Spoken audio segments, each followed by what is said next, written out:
अब आज का टॉपिक है हमारा कोरोजन। क्या कोरोजन? किसी को पता है कुछ कोई कंसेप्ट कोरोजन के बारे में? इससे पहले भी देखा होगा, कोरोजन सुना होगा आपने। क्या होता है कोरोजन का जो लिटरल मीनिंग होता है, हम ऐसा बोलेंगे कोरोजन का मतलब किसी भी मेटल या किसी भी मटेरियल का क्या होना, उसका इकोनॉमिकल वैल्यू डिग्रेड होना। क्या हो जाना? इकोनॉमिकल वैल्यू उसका क्या हो जाना? खत्म हो जाना। तथ मनो वो क्या गो इगो करोड़ क्या गो, ये है एक लिटरल मीनिंग किस चीज की? कोरोजन। अब हम ऐसा बोलते हैं कि जब हम यही चीज देखेंगे मेटल्स पे, तो हम ऐसा बोलेंगे कि जब भी मेटल्स क्या हो जाते हैं, डिटोरिएट हो जाते हैं। क्या हो जाते हैं? डिटोरिएट। जब भी मेटल्स की लेयर खत्म होनी शुरू हो जाती है तो हम बोलते हैं वो करोड़ होना शुरू हो गया। क्या हो गया? तो उसी चीज को हम बोलते हैं कोरोजन। बुक्स में आप देखेंगे, आप बोलेंगे deterioration of metals, eating away of metals and all. ठीक है, वो डेफिनेशंस आप बुक्स नोट्स पे देख सकते हैं। सिंपल मीनिंग, लिटरल मीनिंग क्या है? सिर्फ इतनी हो कि कोरोजन ऑफ मेटल मीन्स कि हमारा जो मेटल है वो डिटोरिएट हो रहा है। क्या हो रहा है? खत्म हो रहा है, खाया जा रहा है। किस वजह से, किस तरीके से, वो हम देखेंगे। आई बात समझ में? अब जिस हमारे पास कोरोजन जो है वो दो तरीके की। कितने तरीके की है? दो तरीके की कोरोजन। एक तो होती है मेरे पास ड्राई कोरोजन। क्या? Dry corrosion. और मेरे पास होता है वेट कोरोजन। जो ड्राई कोरोजन होता है, हम क्या बोलते हैं? हम बोलते हैं एक मेटल का कोरोड होना because of the gaseous substances present. Because of the gaseous, जैसे ऑक्सीडाइजिंग गैसेस मेरे पास होंगे, जैसे एटमॉस्फेयर में जो ऑक्सीडाइजिंग गैसेस होंगे मेरे पास, जैसे ऑक्सीजन है, सल्फाइड है ना। इन गैसेस की वजह से जो कोरोजन होता है, इन गैसेस की वजह से जो मेटल्स कोरोड होते हैं या डिटोरिएट होते हैं, तो वो होता है मेरे पास ड्राई कोरोजन। क्या होता है? ये कौन से गैसेस होते हैं? Oxidising gases. क्या होते हैं? इस ड्राई कोरोजन को हम क्या बोलते हैं? इस ड्राई कोरोजन को हम डायरेक्ट केमिकल कोरोजन भी बोलते हैं। Direct chemical corrosion. आ रही है बात समझ में? क्लियर है सर?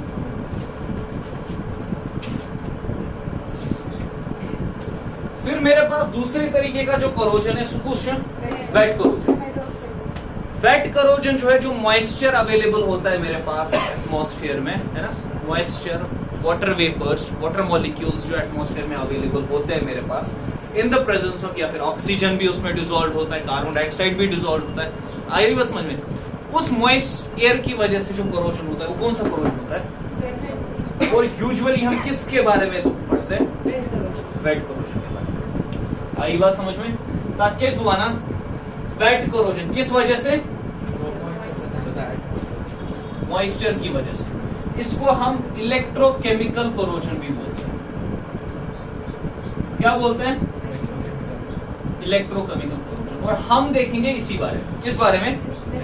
इलेक्ट्रोकेमिकल कोरोजन के बारे में। जो ये ड्राई कोरोजन होता है, डायरेक्ट केमिकल कोरोजन, ये यूजुअली कहां पे? क्योंकि ये ऑक्सीडाइजिंग गैस जो ये हार्मफुल गैस होते हैं, ये ज्यादातर लिबरेट इंडस्ट्रीज में होते हैं। क्या होते हैं?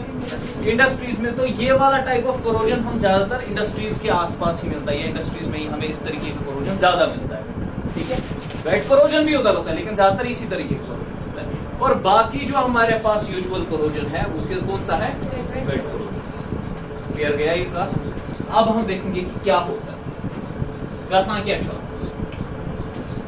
देखो भाई क्या होता है, हम देखेंगे इलेक्ट्रोकेमिकल कोरोजन। Electrochemical corrosion. अब ये कोरोजन टर्म जब मैं आयरन के साथ यूज करता हूं, किसके साथ?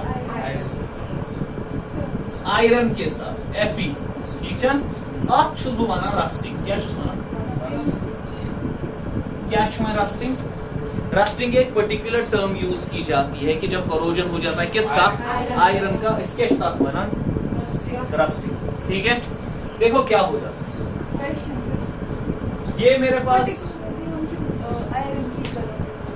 हम देखेंगे कि हम सिर्फ आयरन की कोरोजन नहीं देखेंगे, बाकी मेटल्स की भी कोरोजन। अब ये इंपॉर्टेंट है हर एक पॉइंट ऑफ व्यू से कि मतलब हमारे पास जो भी आसपास क्या बोलते हैं इसको डे टू डे लाइफ में इक्विपमेंट्स पाए जाते हैं वो ज्यादातर आयरन से ही पाए जाते हैं ना। तो हम क्या करते हैं, हम इसी बारे में पढ़ते हैं कि आयरन को ही हम कैसे, आयरन का क्या मसला है, किस तरीके से इसको प्रिवेंट कर सकते हैं, क्या कर सकते हैं। आई बस हमें जैसे वहां पे हमने कार्बन के ही बारे में इसलिए पढ़ा, हमने बोला कि क्योंकि मेरे पास जो भी कंपाउंड्स एग्जिस्टिंग कंपाउंड्स होते हैं उसमें से 90% जो होते हैं हाइड्रोकार्बन। आई बात समझ में। तो एक पर्टिकुलर मेटल जो कि हमारे पास इंपॉर्टेंस रखता है हम उसके बारे में देखते, ज्यादा इंपॉर्टेंस रखते हैं। तो सारे मेटल्स ऑलमोस्ट इंपॉर्टेंस है। जो यहाँ पे हम देखेंगे किसके बारे में, आयरन के। देखो क्या होता है, ये मेरे पास एक आयरन रॉड है, ठीक है क्या चम, इस तरीके से मान लो ये एक आयरन रॉड मेरे पास, ठीक है, ये उनमें आयरन रॉड। अब क्या हो जाता है मेरे पास, मैं वेट कोरोजन के बारे में देख रहा हूं, है ना, इस पे एक वाटर ड्रॉपलेट आ गया, क्या आ गया, ठीक है, ये वाटर ड्रॉपलेट आ गया इस पे। अब इस वाटर में क्या है मेरे पास, इसमें मेरे पास डिसॉल्व्ड कार्बन डाइऑक्साइड और डिसॉल्व्ड ऑक्सीजन है। क्या छो देखो अच्छे से देखो होता क्या, किस तरीके से क्या होता है। यम में एटम्स के ये मेरे पास आयरन के एटम्स हैं, ठीक है। क्या हुआ कि मेरे पास इस आयरन रॉड पे एक वाटर मॉलिक्यूल आ गया, मैं एक वाटर मॉलिक्यूल की बात करूंगा अभी, तो उसमें मेरे पास डिसॉल्व्ड क्या है, तो असली चीज यहां से स्टार्ट हो जाती है। जब मेरे पास वाटर मॉलिक्यूल किसी अपने आयरन सरफेस पे बैठ जाता है जिसके पास क्या है, dissolved carbon dioxide and oxygen, वो गोडनिक स्टेप युस मोन छ मे कार्बन डाइऑक्साइड तो ऑक्सीजन डिसॉल्व्ड इन वाटर, ठीक है। विस इम्पत क्या गसान, अब ये वाटर है, ये कार्बन डाइऑक्साइड है, इसमें कार्बन डाइऑक्साइड, इसमें वाटर, जब ये रिएक्ट करेगा आपस में ये कार्बोनिक एसिड बनाएगा, क्या बनाएगा, क्या बनावन वन ये कार्बोनिक एसिड क्या गसान, यह dissociate into H positive and CO3 2 negative. वो इस मेटल सरफेस पे मेरे पास कौन से आ गए, H पॉजिटिव और CO3 2 नेगेटिव। वो क्या हो में H पॉजिटिव है, वन जो पानी है मेरे पास ये सेल्फ डिसोसिएट गसान, क्या गसान into H positive and OH negative आ गया, इनटू H पॉजिटिव एंड। अभी आप देखोगे कि ये H पॉजिटिव जो होता है ना, यो कल्प्रिट यही होता है, क्या होता है, कल्प्रिट जो आसान कोरोजन का, रस्टिंग का H पॉजिटिव और जो डिसॉल्व्ड ऑक्सीजन मेरे पास अवेलेबल होगा, कौन सा ऑक्सीजन, और जो ऑक्सीजन मेरे पास अवेलेबल होगा, यही मेन कल्प्रिट्स होते हैं किसके, कोरोजन। क्या शेम पद गसान, ये तो वाटर है, H पॉजिटिव OH नेगेटिव आज सरफेस पे, ठीक है, हो गया ये ठीक। अब देखो क्या है, ये मेरे पास आयरन एटम्स है, 6 आयरन एटम्स, ये क्या करते हैं, ये आयरन एटम्स यम करान लूज पन इलेक्ट्रॉन्स, क्या करान, ये आयरन एटम्स क्या करते हैं, लूज करते हैं इलेक्ट्रॉन्स, और ये इसमें आ जाते हैं एज Fe2 पॉजिटिव, एज, ठीक है ना। इलेक्ट्रॉन्स लूज करना कि 2 इलेक्ट्रॉन्स ये लूज करता है, यहां पे अगर मैं 2 आइटम्स को लूंगा तो कितने इलेक्ट्रॉन्स लूज कर रहा है, फॉर एग्जाम्पल 4 इलेक्ट्रॉन्स लूज कर रहा है। अब ये यहाँ पे इलेक्ट्रॉन्स लूज कर रहा है और एज Fe2 पॉजिटिव बन रहा है, क्या बन रहा है, वन यम कैच बेसिकली किस तरीके से बनता है कि ये जो ऑक्सीजन और H पॉजिटिव आयंस है ना, ये इन इलेक्ट्रॉन्स को क्या करते हैं, ये इलेक्ट्रॉन्स को क्या करते हैं, मतलब कुछ इस तरीके से होता है कि ये में ऑक्सीजन, ठीक, ये ऑक्सीजन क्या करान, ये ऑक्सीजन जो इलेक्ट्रॉन्स फॉर एग्जाम्पल मैं 4 इलेक्ट्रॉन्स फॉर एग्जाम्पल, ठीक है, ये क्या करान, ये कोर गेन एम बनो बे वाटर, क्या बनो फॉर एग्जाम्पल, क्या किया इसने, समझ आ रहा है क्या हो रहा है। F पॉजिटिव क्या होगा इंटू F2 पॉजिटिव, जो इलेक्ट्रॉन्स होते हैं वो कौन अपनी तरफ खींचने की कोशिश करता है, ये O2। ये O2 कौन सा हो सकता है, ये सेल्फ डिसोसिएट म्यून पुश, ये O2 जो हो सकता है, एक तो इस पानी में डिसॉल्व्ड O2 हो सकता है ना, या तो ये वाला O2। आई बात समझ में, ये है कहां से वहीं क्या शुरू विचार ओवरऑल अगर मैं देखता हूं क्या में गसान अगर ओवरऑल रिएक्शन वुचान इसको देख आप क्या देखते हो मेरे पास Fe था सु कत मज गो मे कन्वर्ट क्या में गसान Fe कत मज कन्वर्ट गसान मे Fe2 पॉजिटिव ठीक है कुछ ऐसा ही मसला होता है इसने इलेक्ट्रॉन्स लिए होते हैं क्या किए होते हैं इलेक्ट्रॉन्स एम क्या बनोमुत क्या बनोमुत Fe2 पॉजिटिव और पानी भी है ना। अब देखो क्या हो जाता है more and more Fe2 positive किस में ऐड हो रहा है वाटर में ऐड हो रहा है ठीक है। तो कुछ ऐसा हो रहा है कि Fe2 पॉजिटिव मेरा किस में ऐड हो रहा है पानी में बेचुस ऑक्सीजन है ना ऑक्सीजन भी है अवेलेबल। क्या होता है यहाँ पे ये क्या कर रहा है ऑक्साइड क्या बना रहा है ऑक्साइड क्या बना हुआ प्लस H पॉजिटिव ठीक है। जब ये इस ऑक्साइड को हम बोलते हैं फेरिक ऑक्साइड क्या बना फेरिक ऑक्साइड।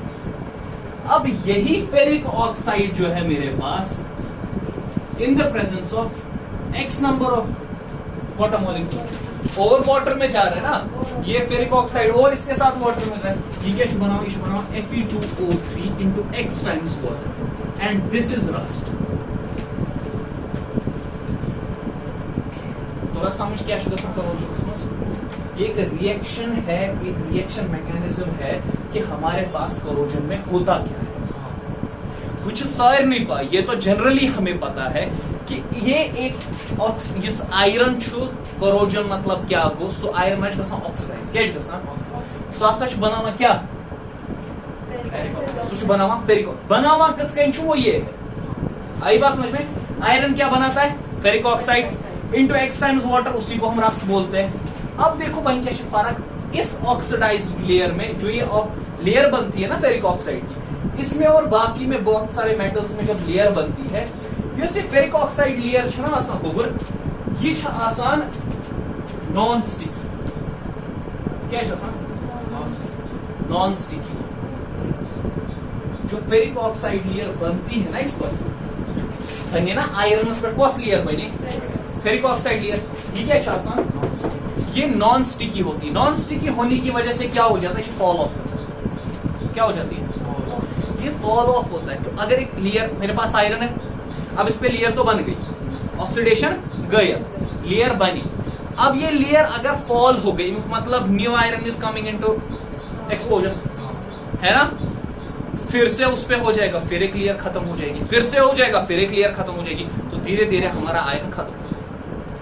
धीरे धीरे जो आयरन रॉड है मेरे पास या जो ये आयरन सरफेस ये क्या गैस खत्म वही ना रस्ट बना स्विच फॉल ऑफ का सर आप देखते हैं कहीं पे क्या हो जाता है आपने कोई आयरन घर पे ऐसे आयरन रॉड रखी होती है जिसको आपने पेंट वेंट नहीं किया होता है या जिसको आपने प्रोटेक्ट नहीं रखा होता है आप क्या देखते हैं उसमें ना वो रेड ब्राउनिश लेयर बन जाती है ना फिर आप उसको ऐसे दूर ऐसे उठाते उठ जाती है ना स्विच फॉल ऑफ का सर फिर नया आयरन जो है वहां पे वो एक्सपोज होता है।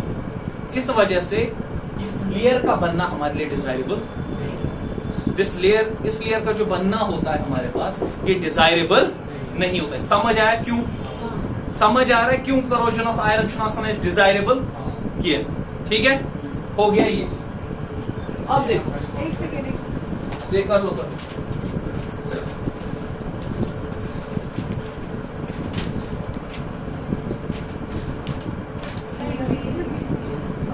समझ आया अब क्या होता है इलेक्ट्रोनेगेटिव ऑक्सीजन क्या आयरन के साथ क्या हो रहा है।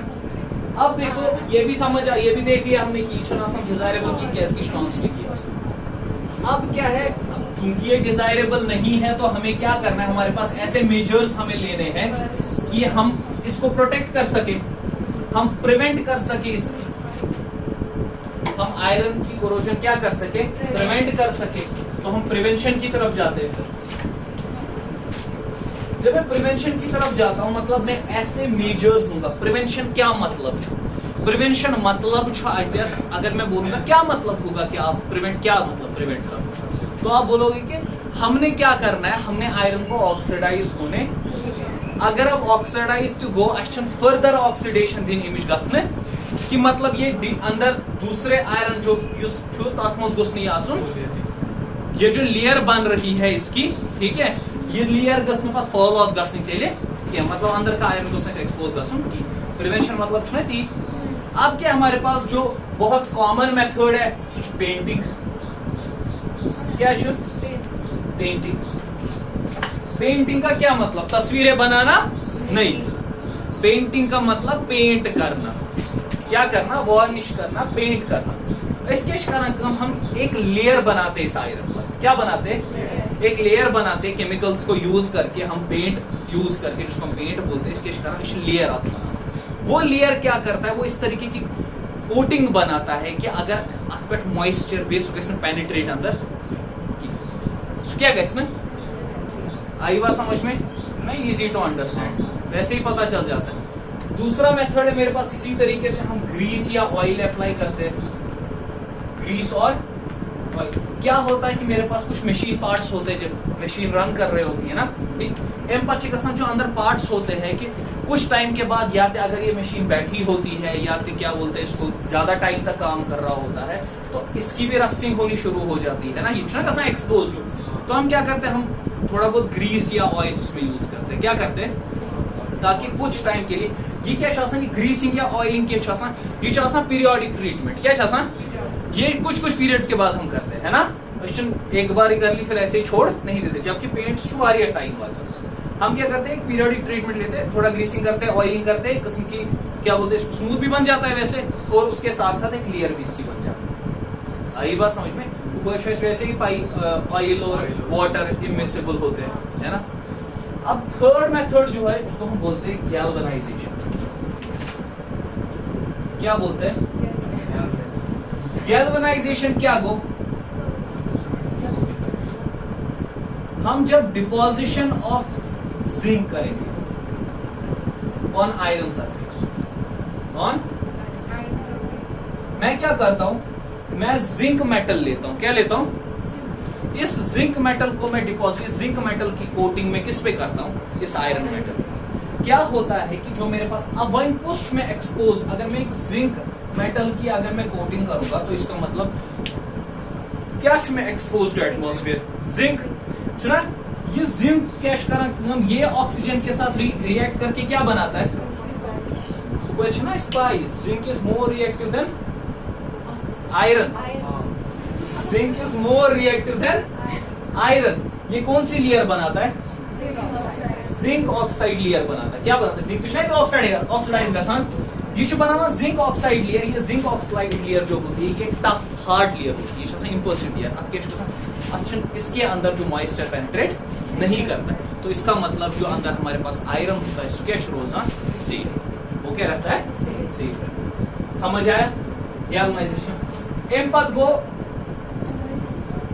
हम क्या करते हैं, टिन एंड या टिन और क्रोमियम प्लेटिंग। क्या करते हैं?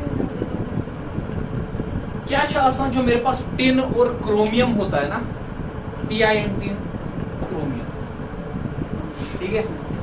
जो टिन और क्रोमियम होता है मेरे पास, ये आसान रिएक्टिव टू ये रिएक्टिव हमारे पास नहीं होते हैं टू डैम्प। क्या आसान डैम्प होता है रिएक्टिव क्या? कौन से?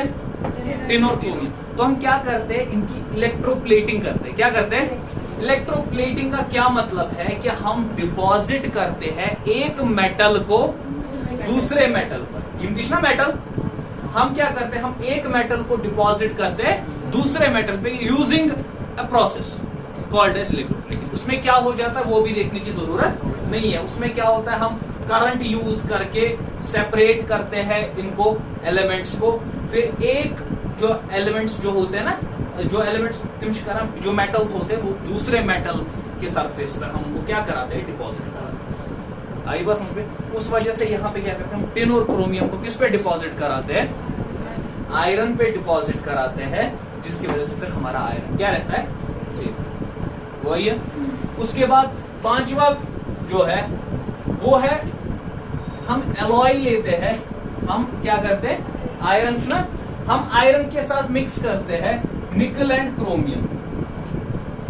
निकल एंड निकल एंड क्रोमियम का जो एलॉय बनाते हैं, मतलब हम उसको बोलते हैं हम स्टेनलेस स्टील। क्या बोलते हैं? Stainless steel. देखो ये लिखो आयरन के साथ जब मैं कार्बन और आयरन को जोड़ता हूं ना, किसको?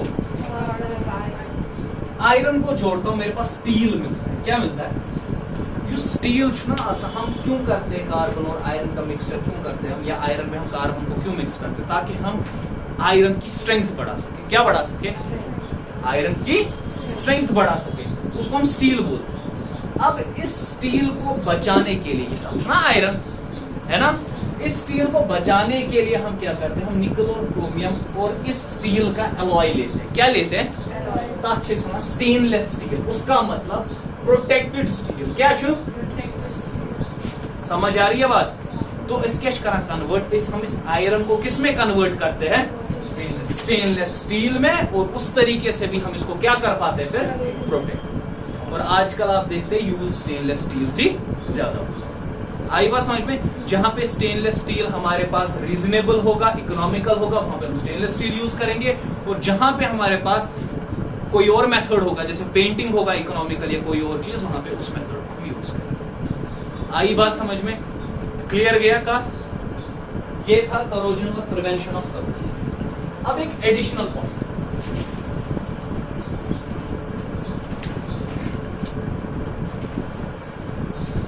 Corrosion of aluminium. हमने देखा अभी कि करोजन क्या शायद ये मेरे पास डिजायरेबल नहीं होता है। करोजन ऑफ आयरन में डिजायरेबल की है, मास्टर डिजायरेबल। अब देखो जब आप एल्युमिनियम पे आते हैं, हमारे पास पता है कि हमें एल्युमिनियम भी रिएक्टिव मेटल है, सुना है रिएक्टिव मेटल। अब इस एल्युमिनियम को जब ये एक्सपोज हो जाता है टू ऑक्सीजन, ये एक्सपोज हो जाता है टू आउटर एटमॉस्फेयर, हमने कौन सी लेयर पढ़ा था? क्या बन जाती है हमारे पास? एक एल्युमिनियम ऑक्साइड की लेयर बन जाती है। इस एल्युमिनियम सरफेस पे कौन सी लेयर बन जाती है? एल्युमिनियम ऑक्साइड की लेयर बन जाती है। लेकिन ये जो लेयर होती है एल्युमिनियम ऑक्साइड की, छासम सो टफ, ये फर्दर इसकी करोजन होने, मतलब यहां पे करोजन होना हमारे मेटल को बचाता है। क्या करता है ना? समझ आ रही है बात? जो एल्युमिनियम मेटल में कुछ यथां कि ये क्या हो जाए? करोड़ हो जाए। मैं चाहता हूं कि ये एक्सपोज हो जाए टू ऑक्सीजन, ताकि इस पे कौन सी लेयर बन जाए? एल्युमिनियम ऑक्साइड, ताकि मेरे पास जो रेस्ट ऑफ एल्युमिनियम प्रेजेंट है, जो मेरे पास एल्युमिनियम मेटल है, उसकी करोजन, यहां पे करोजन इज यूजफुल। ये तक क्या करोजन यूजफुल। तो हम अलग अलग मेथड्स यूज करते हैं, हम अलग अलग तरीके ढूंढते हैं कि हम अपने एल्युमिनियम को क्या कर सके, उसकी करोजन बचा सके, मोर एंड मोर यूज ले सके हम एल्युमिनियम का। क्या ले सके? यहां पे हम क्या मेथड यूज करते हैं? यहां पे हम इलेक्ट्रोलिसिस यूज करते हैं। क्या करते हैं? अगर हमने एल्युमिनियम ऑक्साइड की लेयर और बढ़ानी होती है, और बढ़ानी होती है कहीं पे एल्युमिनियम की एल्युमिनियम का हमारे पास, क्योंकि हमें पता है ना यूजफुल, सुना? अब इससे और यूज लेने के लिए अगर मुझे क्या करना है, मुझे इस एल्युमिनियम ऑक्साइड की लेयर और बढ़ानी है, तो मैं क्या प्रोसेस यूज करता हूं? अच्छा माना एनाडाइजिंग। क्या माना?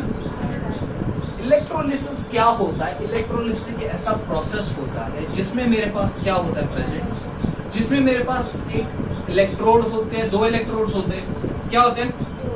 दो इलेक्ट्रोड्स होते हैं। एक बिहेव करता है एज एनोड, ब्याक्ष बिहेव कर रहा है as cathode, and they are connected using battery, and they are connected using a battery. मतलब क्या है? ये जो सोल्यूशन होता है कौन सा? अच्छे से माना इलेक्ट्रोलाइट। क्या माना? इलेक्ट्रोलाइट। एक इलेक्ट्रोलिटिक सोल्यूशन होता है। इस इलेक्ट्रोलिटिक सोल्यूशन का क्या होता है? क्या शिकस्त? जो मैं यहाँ पे डीसी करंट यूज करता हूँ, क्या करता हूँ? ये इलेक्ट्रोलिटिक सोल्यूशन मेरे पास किसी चीज का बना होता है। इसमें जैसे for example dilute sulphuric acid में यूज करता हूँ। क्या करता हूँ? जैसे फॉर एग्जांपल यहाँ पे क्या कर रहा हूँ मैं यूज, यहाँ पे मैं यूज कर रहा हूँ डाइल्यूट सल्फ्यूरिक एसिड। मैं डीसी करंट की वजह से क्या करता हूँ? इसका ब्रेक डाउन करता हूँ। क्या करता हूँ? और ये इलेक्ट्रोलिटिक सोल्यूशन क्या है? ये पाथ प्रोवाइड करता है, ये मीडियम प्रोवाइड करा इसके आयंस क्या करता है, प्रोवाइड एक पाथ प्रोड्यूस करता है, ये ना प्रोवाइड करता है किसके आयंस को, इसके आयंस को।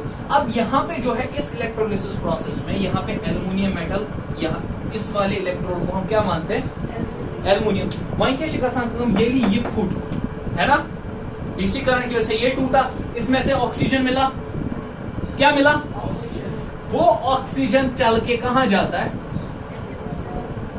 कहां जाता है, ये एनोड यूज ना आसान पॉजिटिव क्या आसान, ये ऑक्सीजन यहां आया तो इस पे नेगेटिव वाला इधर की तरफ आ गया है ना, ये ऑक्सीजन इस एल्यूमिनियम के साथ मिला तो कौन सी लेयर बनाई,